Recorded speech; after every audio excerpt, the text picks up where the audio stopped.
je voulais juste parler un peu du concours du mois d'avril.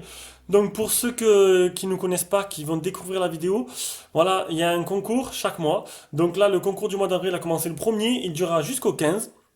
Vous avez un lot à chaque fois à gagner. Donc ce mois-ci, c'est moi. Donc pensez à jouer, pensez à partager. Il y a rien, on vous demande rien en retour, hein. C'est juste vous partagez, vous mettez votre lien. Voilà, vous avez joué. Il y a déjà eu depuis janvier, février, mars, il y a déjà eu 3 gagnants qui ont reçu leur lot, qui sont très contents. Donc continuez à jouer et en espérant que ce ne soit pas les mêmes qui ont gagné déjà, qui regagnent derrière. Faudrait faire un truc pour noter qui a gagné déjà, ce serait bête. Que ce soit la même personne qui gagne. Donc, ben écoutez, voilà, c'est tout. Je voulais juste te dire ça. C'était un petit aparté. On passe directement aux caractéristiques du Vargo. Salut à tous. Aujourd'hui, on fait le test du Ivargo. Ivargo 210110, je crois, un truc comme ça. Donc, vous avez tous vu le déballage. Ceux-là qui l'ont pas vu, je vous incite à aller le voir. Donc, ce Vargo, c'est un Vargo, voilà, Ivargo. Donc, c'est un smartphone que j'avais jamais entendu parler qui a dû sortir il y a quelques temps déjà, à un prix assez élevé. Et en fait, là, il a baissé drastiquement de prix. Je sais pas si je parle français là. Donc il a vraiment baissé de prix d'un coup. Et en fait, voilà, maintenant tous les sites ils en parlent.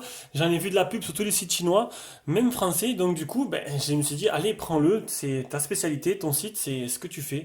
C'est montrer aux gens des marques que personne ne connaît, montrer des low cost qui peuvent être très intéressants. Donc, on va faire aujourd'hui le test après le déballage. Donc déjà, c'est pas un smartphone qui vient de la boutique Gearbest. Voilà, Gearbest ne le commercialise pas.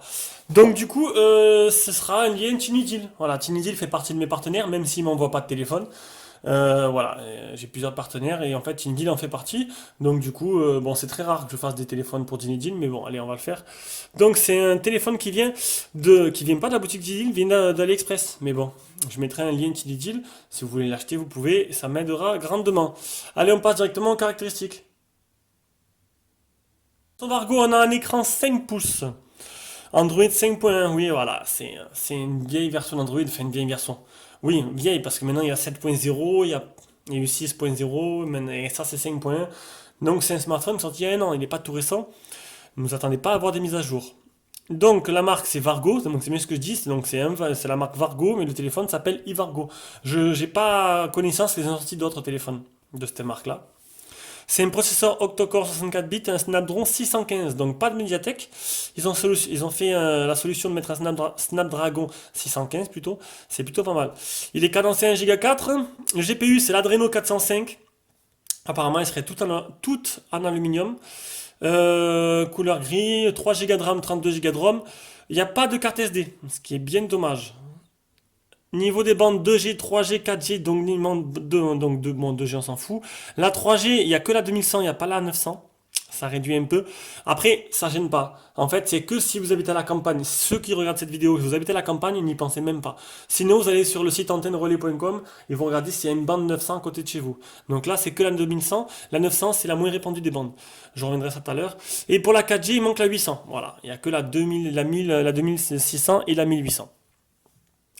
Normalement c'est dual SIM, dual micro SIM, on verra ça après. Un écran Full HD en 1080p qui ferait 10 points. Il y a un capteur d'empreinte 441 ppi, ça pour ceux qui intéressent.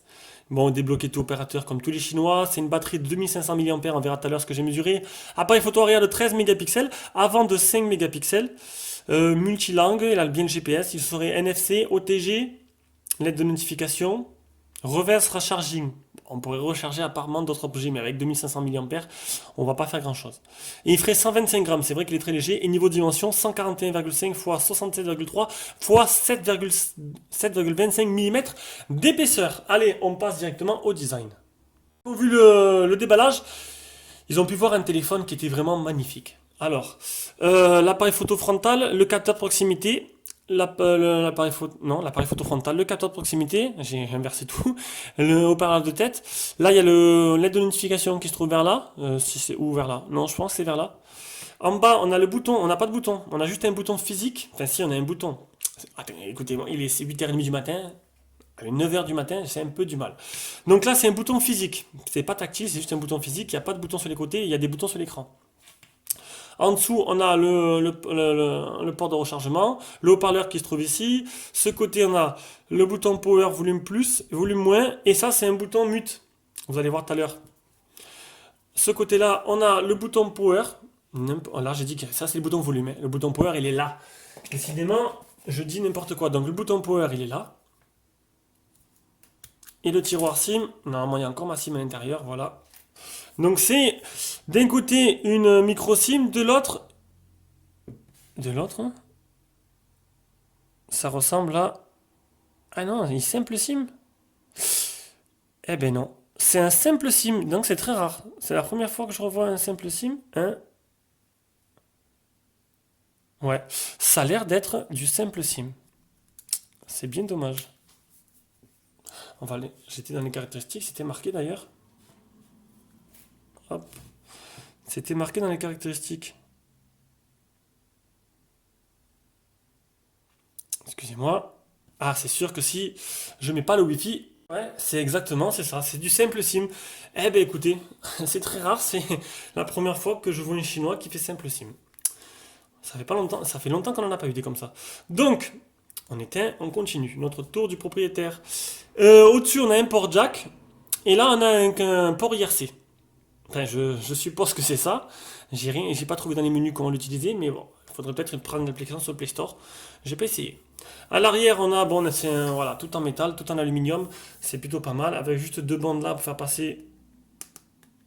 Non, là, c'est du plastique. Ici, c'est du plastique. Et là aussi. Le capteur d'empreinte, le double flash LED et l'appareil photo. Voilà, donc on a fait le tour du propriétaire, un smartphone.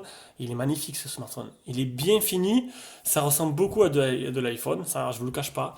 Il est super léger, il est beau, il est bien, il est tout fin. Bonne prise en main. Pour moi j'ai kiffé, franchement au premier regard. Même là, pendant l'utilisation, c'était vraiment un régal. Il a fait son petit effet. À mon travail. Allez, je crois que j'ai fini le design, on passe à l'écran. L'écran, on a affaire à un écran 5 pouces en Full HD avec des bandes noires un peu disgracieuses quand même sur le côté, ça ressemble beaucoup à du Leco. Donc il y a des grosses bandes noires sur le côté et ce modèle existe en noir aussi. En noir, en gris foncé en fait, il existe. Ou c'est du noir ou du gris foncé, je me rappelle plus trop. Donc il existe en blanc et en foncé. Donc en foncé, normalement, vous ne devrez pas voir les bandes noires comme ça devrait être atténué parce que ce sera dans le continu, voilà, dans le continu de. Ouh là là, c'est énervant ce matin. Bon voilà, vous m'aurez compris. Vous le savez, je coupe rien, voilà, c'est du improvisé. Je fais ça en une demi-heure, je poste et c'est très bien. Ceux-là qui n'aiment pas, ils ne regardent pas. Alors, niveau réactivité de la dalle, ben c'est super. Franchement, ça réagit super bien pour écrire des messages et tout, j'ai pas eu de problème. Le Snapdragon 615 n'est pas étranger à cela. Protection d'écran. Salut chérie. Hop, on va supprimer Messenger pour éviter d'avoir ce genre de problème. Donc, qu'est-ce que je dis? La protection d'écran. Il y a un film sur l'écran qui a été collé, mal collé. On voit qu'il y a des bulles en bas. Oui, il y a un film sur l'écran. Par contre, niveau Gorilla Glass, il n'y a rien marqué de tel dessus les caractéristiques. Et sur Daily spécifications, j'arrive pas à trouver le téléphone. Donc, du coup, ben écoutez, apparemment, il n'y a rien de plus comme protection d'écran.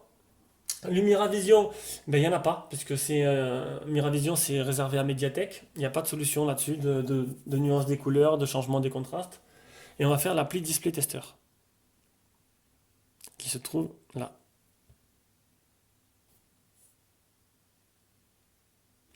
Alors, hop, on va voir un peu les couleurs déjà à fond.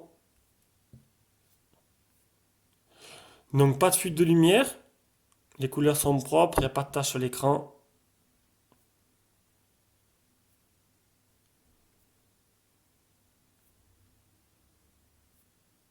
Voilà, ma foi, c'est plutôt pas mal. Je vais te dire, c'est un smartphone qui fait 100 dollars sur Tiny. Donc, qui fait, ça fait environ 91-92 euros. Donc pour ce prix, vous avez vraiment du lourd quand même. C'est un très beau téléphone, 3 Go de RAM pour 90 euros. Il y a le Tor qui fait pareil, mais maintenant à vous de voir le design de lui quand même un peu mieux et le capteur marche très bien. Contrairement au Vernet Tor. Ça, je m'en fous. On va faire le multitouch. Normalement, c'est un 10 points. Ouais, c'est bien un 10 points. Et les photos réelles. On va s'approcher un peu plus. Bon, un très bel écran. Pas somptueux magnifique, mais un écran honnêtement qui fait très bien le boulot et qui moi, ma foi, m'a totalement convaincu. Voilà, voilà, on passe à la partie logicielle. Partie logicielle. Pour ceux qui ont vu le déballage, ils ont dû voir que l'interface a changé. Donc c'est pas, j'ai rien fait de mal. L'interface d'origine, il est moche. C'est du Nexus de base, Android stock tout simple en 5.1 qui est vraiment dégueulasse. Mais moi je déteste la ROM stock et j'adore m'amuser à personnaliser mes ROM. Et je trouve que c'est vraiment le petit plus de chaque téléphone. Donc là c'est Asus Launcher. Donc c'est juste une application que j'ai prise sur le Play Store qui permet d'avoir l'interface de Asus tout simplement avec des dossiers d'application, mettre des thèmes, changer les polices d'écriture, ça permet de faire plein de choses, il y a plein de petits gadgets. En plus, il y a pas mal de launchers, hein. Il y en a une centaine, peut-être 200 sur le Play Store. Moi je prends lui, je l'aime bien. Donc on testera avec ce launcher et voilà, ceux-là qui veulent voir à quoi il ressemble d'origine, allez voir directement le déballage, mais ça va pas vous le faire, je pense. Donc version Android, c'est du on va le voir de suite, c'est du 5.1, je l'ai dit dans le déballage, donc 5.1, c'est le modèle V210.01, 5.1.1 même. Mise à jour système, n'y comptez pas dessus, sinon il m'aurait proposé déjà. Donc le téléphone, à mon avis, est sorti il y a quelques temps, il y a plus d'un an, je pense. Donc type de launcher, donc je vous l'ai dit, d'origine c'est du stock, c'est Android stock too much, too much. Donc moi j'aime pas du tout, j'ai changé. Niveau fluidité, il n'y a pas de problème, hein, c'est super fluide, ça ouvre bien. Snapdragon 615 fait très bien son travail. Et c'est plutôt pas mal. Les options de la ROM, il n'y en a pas. Il n'y a rien du tout. Enfin, s'il y a un truc, là, il n'y a rien. Dans affichage, j'ai vu ça. Blur Effect.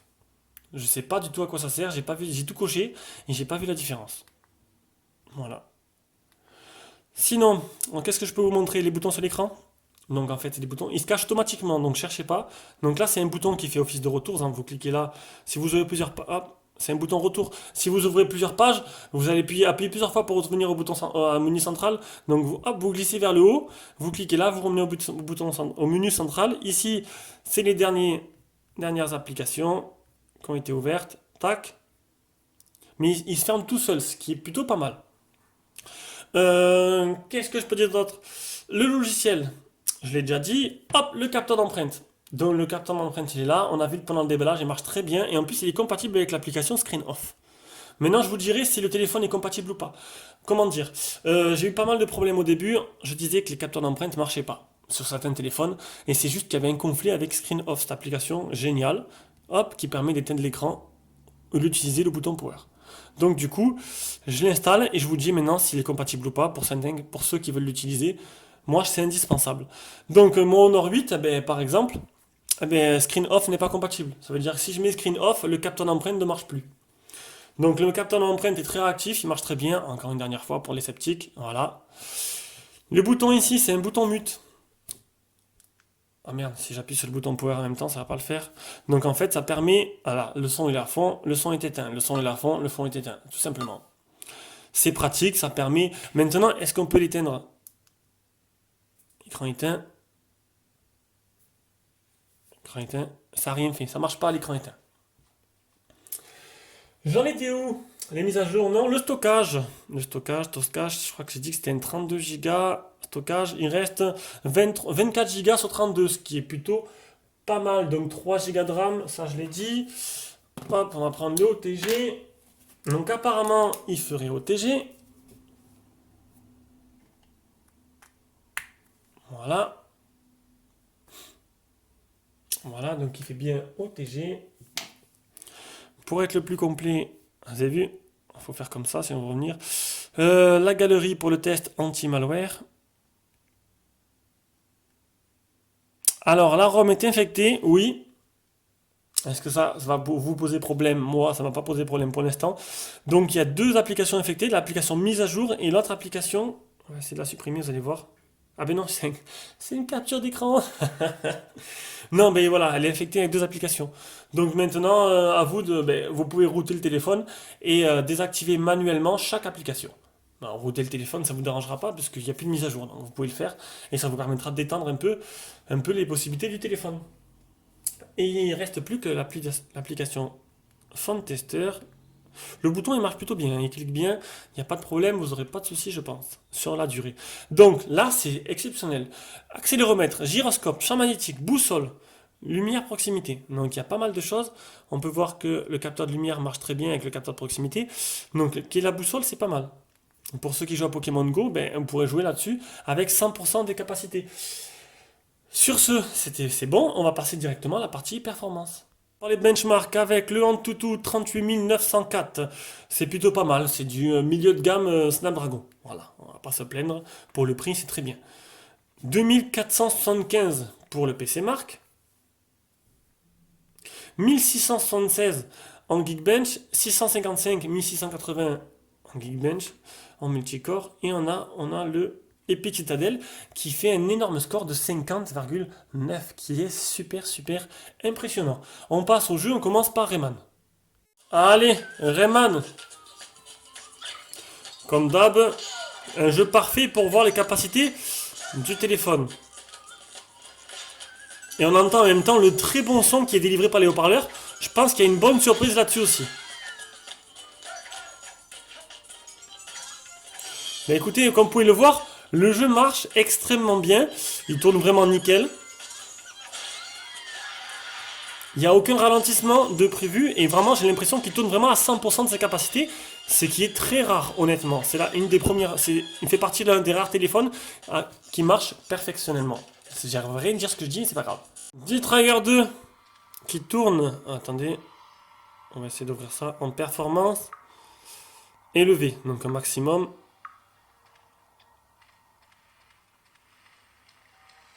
On va essayer de bien se recadrer à l'écran.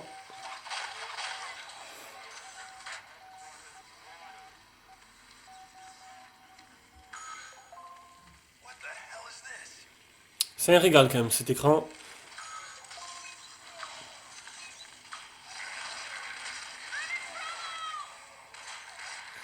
Donc il a l'air de bien réagir. Il tourne bien, il n'y a pas de saccade.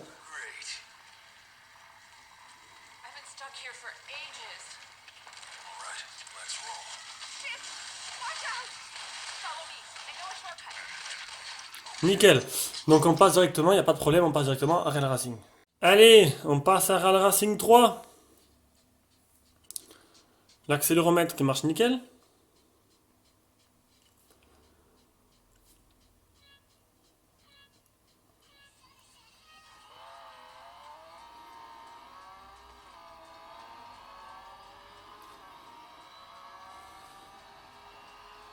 Oups là, je regardais l'écran, c'est mieux de regarder le téléphone.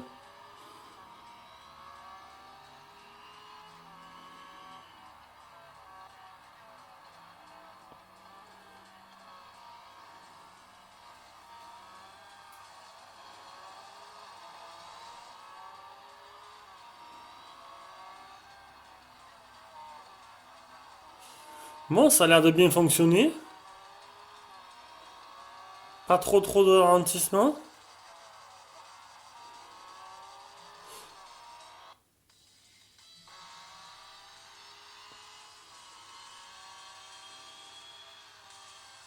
Nickel.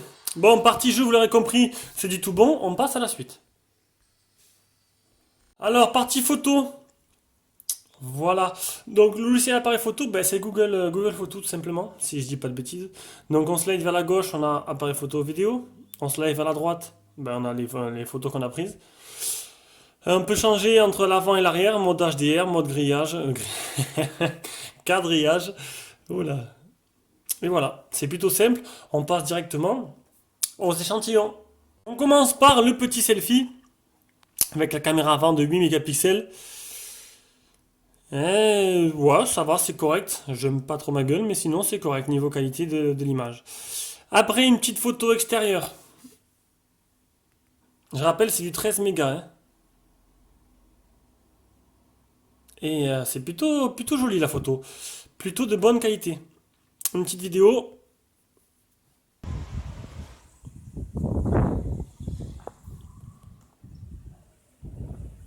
Pareil, pas de saccade. Une belle image, de belles couleurs.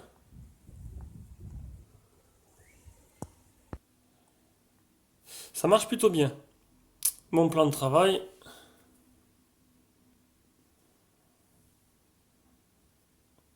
Une photo de nuit. On peut voir que le flash fait très bien son travail, il éclaire vraiment bien toute la pièce. Une deuxième photo, pareil, de nuit totale, avec flash, hein, avec flash à chaque fois. Flash automatique. Pareil, nickel. Une photo de journée en gros plan. Regardez un peu. Belle qualité quand même. Belle couleur. Voilà, pareil. Il n'y a rien à redire, cet appareil photo fait vraiment du très très bon travail. Regardez un peu la qualité. C'est un truc de fou quand même, hein. Vraiment pas mal. Je suis très très impressionné. Ça, c'était les photos du déballage. On peut voir, c'est très propre.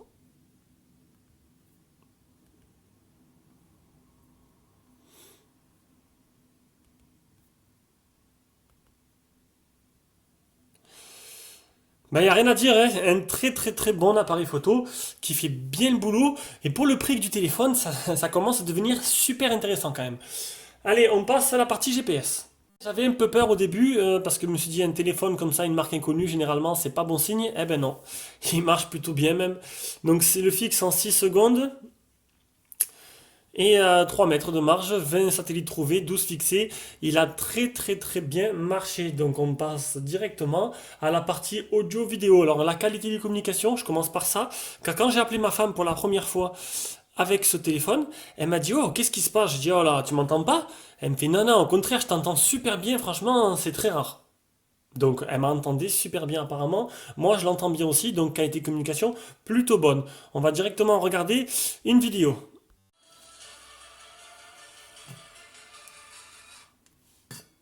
On va enlever le son. Hop je m'enlève de l'écran histoire de regarder un peu cette qualité d'écran.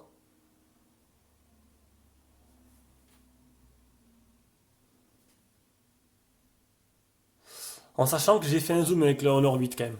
Mais que ça sort plus trop propre à chaque fois sur YouTube donc c'est plutôt pas mal.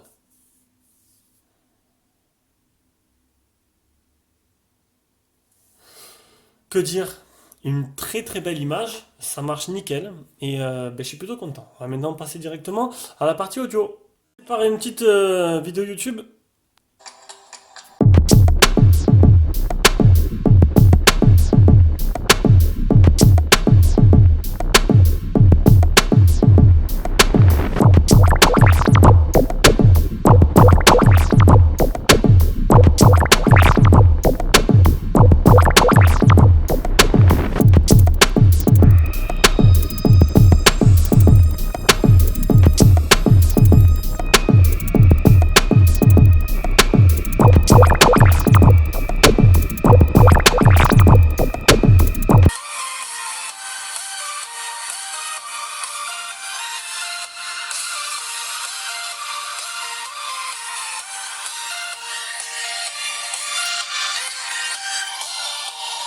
Et ma foi, un son, je l'aurais pensé plus puissant, mais un son clair, précis, qui honnêtement fait bien son travail. Ça manque un peu de puissance, on sent que...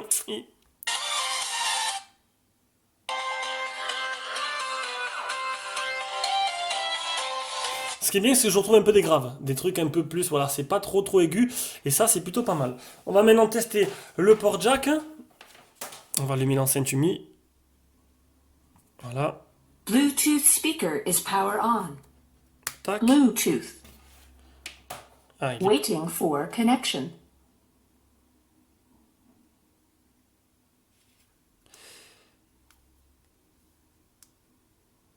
ce serait bien. J'ai du mal à faire marcher cette enceinte à chaque fois. Allez. Je veux connecter en Bluetooth. Moi non, je veux du port jack. Je veux du port jack. Bon, j'y arrive pas. Allez. Il suffisait de rebrancher le port jack à l'entrée. Allez.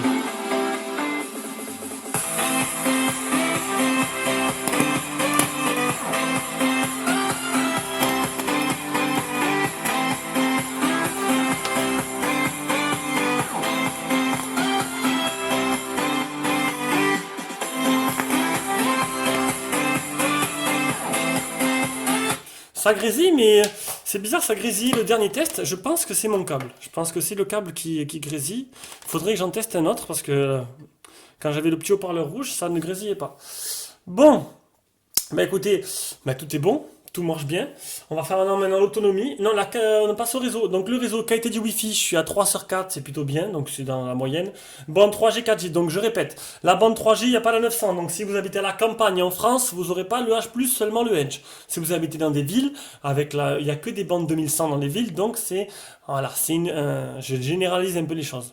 Maintenant, à vous d'aller voir exactement quelle antenne il y a à côté de chez vous. Maintenant, pour la 4G, il manque la 800 aussi. Donc du coup, la 800, Bouygues Télécom n'utilise pas, les autres oui. Moi j'ai été en 4G tout le long avec SFR parce que à côté de chez moi il n'y a pas que de la 800, il y a aussi de la 2600 ou de la 1008. Donc du coup, non, la 1008 c'est Bouygues, de la 2006. Donc du coup j'ai pas eu de problème de 4G. Maintenant à vous, le téléphone marchera très bien. Maintenant il y a des endroits suivant où vous allez que peut-être vous aurez ni la Edge ni la 4G. À vous de voir où vous avez peut-être la 4G, mais quand vous avez plus la 4G, vous aurez que la Edge. Maintenant, c'est vous, c'est surtout la campagne. Je suis en train de vous expliquer. Donc, on passe à l'autonomie. Donc, l'autonomie de ce smartphone. Une batterie qui est donnée pour 2500. Et si vous avez suivi, vous avez pu voir la photo 2388. Ce qui est plutôt pas mal. Ça correspond à peu près à ce qui est annoncé par Ivargo. Maintenant, le test en grandeur nature. Donc, le test PC Mark, 5h27. Un résultat plutôt correct. En utilisation, c'est ici. On a 70% en 14 heures, 18 minutes d'appel, 2 heures l'écran allumé. Ce qui est plutôt sympa. C'est une journée normale, une journée type de chez moi. 14 heures, 14 heures, c'est correct. Quand il reste 30%. Voilà, une journée normale, vous levez à 8 heures, vous couchez à 10 heures, ça fait largement les 14 heures, quoi. Même, il vous durera la journée du matin au soir. Et j'avais fait une autre capture d'écran, ici. Capacité de rechargement, par contre, voilà, fallait pas de presser, c'est pas de la charge rapide, ça recharge environ à 800 mAh, ça varie, ça monte, ça descend, et environ 2h15, 2h30 pour le charger à 100%. Voilà, donc, conclusion de ce Ivargo, un smartphone qui était inconnu il y a quelques temps à mes yeux. Eh bien écoutez, une très très bonne surprise. Franchement, je suis conquis. Conquis par ce smartphone qui n'a pas vraiment de défaut, mis à part la charge lente, qui n'est pas la charge rapide. Est-ce que c'est vraiment ça pose un problème pour certains? Mais sinon, il marche très bien. Il est plutôt beau, plutôt joli, design. L'écran est beau, le GPS marche très bien, le son est bon, l'appareil photo est très bon. L'autonomie aussi, et c'est parfait. Mis à part qu'il n'y a pas de mise à jour dessus en 6.0, est-ce que ça pose problème? Non, pour moi, je pense pas. Mis à part les geeks et les férus de nouveautés. Sinon, vous mettez un launcher et voilà, le tour est joué. Voilà, la vidéo est terminée. N'hésitez pas à passer par mon lien pour acheter, ça permettra d'avoir un peu des contacts avec Tinedine un peu plus poussés. Je pourrais peut-être, si j'en manque quelques-uns, les contacter pour voir si on peut faire quelque chose ensemble. J'espère que la vidéo vous a plu, c'était un peu compliqué ce matin. Bisous à tous, la prochaine vidéo, là je vais à la poste chercher un nouveau téléphone et je vous ferai le déballage demain. Bisous!